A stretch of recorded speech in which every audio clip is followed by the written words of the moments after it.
মৃত্যু যেন এদের কাছে তামাশা আর হাসি ঠাট্টার খেলা। যা সৃষ্টি হয় তা একদিন ধ্বংস হবেই, এটা সব ধর্মের মানুষেরই জানা। যেখানে মৃত্যু মানে শোক, সীমাহীন কষ্ট, নীরবতা আর কান্না, সেখানে এই শহরের দৃশ্যটা সম্পূর্ণ উল্টো।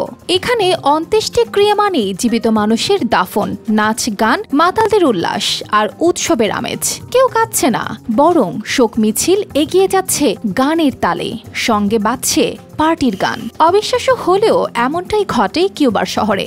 সান্তিয়াগো দে লাস ভেগাসে প্রতি বছর আয়োজিত হয় এক ব্যতিক্রমী উৎসব, পাচেনচোর অন্ত্যেষ্টিক্রিয়া।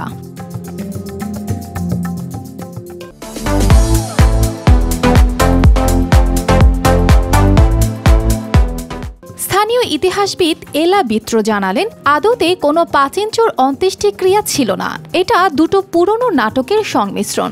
একটা ছিল পাচেনচো, আরেকটা কার্নিভালের অন্ত্যেষ্টিক্রিয়া, যা শহরের মানুষ নাটক দুটোকে মিলিয়ে একটা উৎসব বানিয়ে ফেলে, যা আজ ৩৫ বছর ধরে চলছে। তবে এটাকে ঐতিহ্য নয়, বরং জনপ্রিয় উন্মাদনা বলা হয়। উৎসবের মূল আকর্ষণ হলো মৃত পাচেনচোর অন্ত্যেষ্টিক্রিয়া। এক ব্যক্তি কফিনে শুয়ে থাকে, পাশে বিধবা নাটকীয়ভাবে কাঁদে, আর কফিন বহনকারীরা ধীরে ধীরে শোক মিছিল নিয়ে এগোয়। কিন্তু বিষয়টা এতটা করুণও নয়, কারণ ব্যাকগ্রাউন্ডে বাজতে থাকা কিউবান কনগার ছন্দ, মাতালদের হইচই আর রামের নেশায় বুঁদ হয়ে থাকা মানুষের উল্লাস।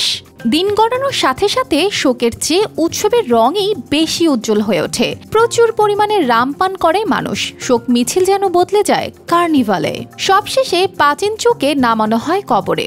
কিন্তু ঠিক যখন সবাই ধরে নেয় সব শেষ, তখনই ঘটে আসল নাটকীয়তা। পাচেনচো কফিনের ভেতর থেকে উঠে বসে, ঢাকনা সরিয়ে দাঁড়িয়ে পড়ে, আর চারপাশে হাসির রোল ওঠে। তারপর কবর থেকে বেঁচে ফিরে আসা পাচেনচো নিজেই নাচতে নাচতে পার্টিতে যোগ দেয়।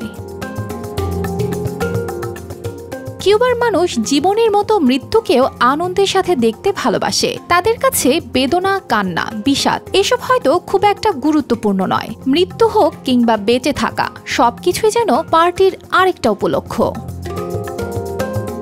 অর্পিতা জাহান, RTV।